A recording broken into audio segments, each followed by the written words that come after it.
Bienvenidos, bienvenidas a una emisión de Al Calor de un Tinto. Venimos escuchando una serie de noticias nefastas. El IPCC a principio de año lo dijo, la catástrofe ambiental ya fue. Los gobiernos no tomaron las decisiones que debían tomar, fueron total y abiertamente irresponsables y ahora los gobiernos deben tomar decisiones para aminorar los efectos de la catástrofe. Lo peor, Yanni, es que los gobiernos no están tomando las medidas e incluso para aminorar esa catástrofe que ya fue. Es un asunto muy complejo y estamos observando en Europa, precisamente, temperaturas que han superado en ciertos picos altos de clima el 55 grados de temperatura, lo cual ha generado también una catástrofe, una sequía de las más duras de los últimos 500 años. Y los cultivos, Yanni, se han dañado. Entonces, si veníamos de una alerta de hambruna, pues ahora sí que peor, porque los cultivos demorarán. Y estos que estaban en proceso, pues ya no son, ya se quemaron, los suelos no tienen cómo surtirse. Lo mismo estamos encontrando, el mismo fenómeno en Estados Unidos, en ciertas zonas de Estados Unidos, la sequía, en México también, pero la otra cara, las lluvias y las inundaciones exageradas que también dañan los cultivos en Pakistán y en otras zonas del globo. Es decir, estamos ante ya la catástrofe climática que se asocia con la hambruna y con las movilizaciones o los desplazamientos por el clima de las poblaciones menos favorecidas, que es donde más impacta. Pero ¿cuál es la respuesta de los gobiernos? Ir a la guerra, matarnos. ¿Qué reflexión tenemos frente a eso a nivel global, Yanni? Bueno, muchas gracias de nuevo por el programa. En este caso, definitivamente no hubo conciencia política para tomar las decisiones a tiempo. Hoy estamos frente a lo que hace 20 años decía va a ocurrir y efectivamente está ocurriendo, no con la intensidad que incluso se pensó. Que hoy casi siempre todos estos fenómenos naturales han afectado a una población más vulnerable. Pero hoy vemos, y el último invierno, el del año pasado en Europa, pues invadió ciudades y inundó ciudades de personas con una capacidad económica muy alta. Y lo mismo está ocurriendo con las grandes mansiones en California. O sea, esto está afectando ya a todo el mundo.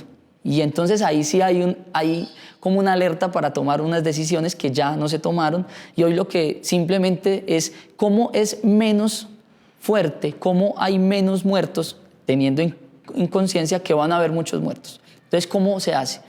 Pero simplemente hoy el acento se está colocando en tratar de contener estas catástrofes. Pero ya no hay una política futuro y las grandes potencias, que son las que han provocado esto y que lo pueden, digamos, acelerar, no toman las decisiones. Es decir, el Grupo de los 7 no se han tomado decisiones claras, concretas, de las emisiones de CO2, de la disposición de cierta forma de cultivo. Eso no se ha tomado ninguna decisión con relación a ello y eso ha llevado entonces a que se acrecenten los problemas con relación a las sequías y todo esto lo que va a llevar es definitivamente a una hambruna y a una explosión social.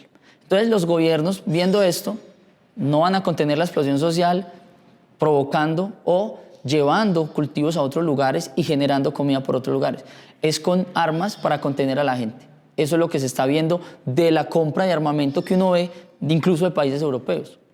Sí, es preocupante porque parece que la razón que dio origen a la modernidad hoy ya se convirtió en estupidez. Y es la estupidez de ese mundo occidental que se ha centrado en una economía de mercado capitalista e insiste en ella, en un crecimiento en escala ascendente, que ya no es lógico, porque no hay planeta que lo soporte, y los informes lo han dicho de manera reiterada, los mismos informes de esa organización que ya ni ellos mismos les paran bolas, las Naciones Unidas. Y las decisiones que están tomando es acrecentar los conflictos armados. Ucrania, tratando de generar un conflicto armado con China. Ahí es donde se está dirigiendo la mayor cantidad del recurso, lo cual es ilógico completamente. Y otro recurso, como le está advirtiendo Yanni, es ya saben, los informes lo dicen, casi que todos los países en el mundo tienen alertas por movilizaciones y manifestaciones de explosiones sociales, por el cansancio, por la crisis social que ha generado un mundo abiertamente inequitativo y desigual. Un mundo gestado por ese modelo económico que se concentra en un 20% de la población del planeta. Un 20% está haciendo que el resto del mundo entre en graves condiciones de sufrimiento y de inhumanidad. Y tiene al planeta al borde. Entonces, Gianni, ahora lo que se viene, producto de esas guerras y producto de las sequías y producto de un macrosistema, es la hambruna. Porque, Alfonso, uno lo que debe decir es que no hay tampoco por parte de los gobiernos una intención de trabajar el tema cultural, que va a ser clave y que tiene que ser clave, por lo que decías ahora, porque no hay recursos que nos permitan y que le permitan a todos esos países que llaman del primer mundo consumir los recursos del resto del mundo. Entonces, ¿qué va a pasar? Que si se sigue en ese consumo, no habrá gasoducto que sostenga, porque cada vez la gente cree que puede consumir más. Entonces, si para suplirse necesita 10 y consigue los 10, la gente consume 15 y va a necesitar entonces de nuevo un pozo y un medio pozo. ¿Sí me entiende? Entonces lo que va a pasar es que si no se transforma el tema cultural, que va a atacar directamente el corazón de la economía. ¿Por qué? Porque es dejar de consumir tanto. O sea, porque la pregunta será es ¿qué necesitamos para vivir dignamente como seres humanos? Entonces cuando escuchamos por lo menos la ministra en Colombia, plantear, hey, venga, hay que desacelerar, esto hay que ponerle un freno. Entonces la gente estalla, dice, no, ¿cómo se le ocurre? Hay que producir. Claro, lo que nos está mostrando el planeta es que la producción en esa escala ascendente, lo va a destruir más rápido de lo que incluso se pensaba. Y la hambruna no va a permitir ni siquiera digamos, solventar grandes capas de población. O sea, es que serán millones, incluso posible más que la pandemia, por hambre. Y eso va a llevar al desespero y eso va a llevar a una violencia generalizada que yo creo, Alfonso, y ahí es donde va a estar el asunto, es que se va a migrar a la ciudad. Porque la gente del campo, curiosamente, es la que mejor va a estar preparada para solventar un tema alimenticio. Sí, el tema del crecimiento de las ciudades es un asunto que hay que pararle muchas bolas porque ¿qué sostiene, cómo se alimenta y qué agua va a soportar ciudades en crecimiento? Dos, una sociedad que todavía tiene la idea del crecimiento en escala ascendente, eso hay que replantearlo. Y tres, creo que muchas de las respuestas, Gianni, a esta crisis global que también es axiológica, que también es de valores, cultural, esencialmente, están en los pueblos del sur, en los pueblos originarios del sur.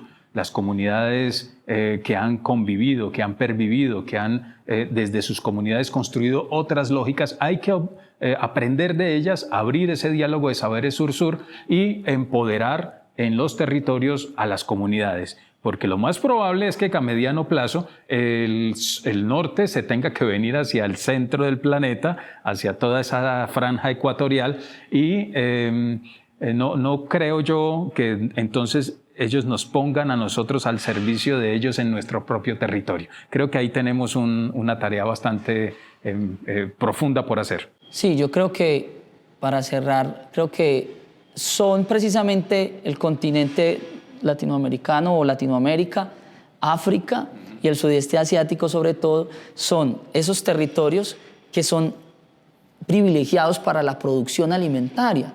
Sin embargo, estos países firmaron tratados de libre comercio para importar alimentos de Estados Unidos a nivel industrial. Como imposición. Como imposición. Entonces, hoy creo que va a haber esa migración y esa explosión migratoria que siempre han temido estos países que se han creído del primer mundo, pues va a ser hacia nuestros territorios. Lo que preocupa es que con su capacidad económica, pues están comprando la tierra y se están asentando en ciertos lugares que son privilegiados, entonces tierra barata, y va a haber una migración precisamente de los mejores lugares de nuestros países, migrando y casi que disponiendo a las personas del mismo lugar a otros lugares más apartados, más alejados.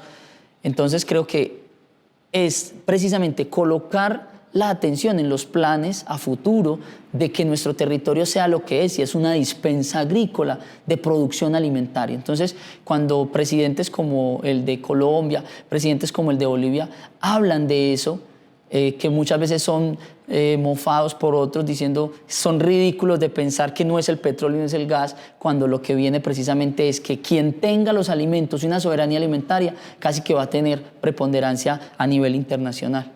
Es la hora de los pueblos, de la articulación de las luchas de los pueblos y la construcción de agendas colectivas y comunes, diversas y plurales, pero es necesario evitar que seamos extraños en nuestro propio suelo. Debemos ganar autonomía y ganar gobernabilidad, si se quiere el término, o gobernar en nuestros propios territorios. Bien, muchas gracias y nos encontramos en una próxima emisión de Al Calor de un Tinto.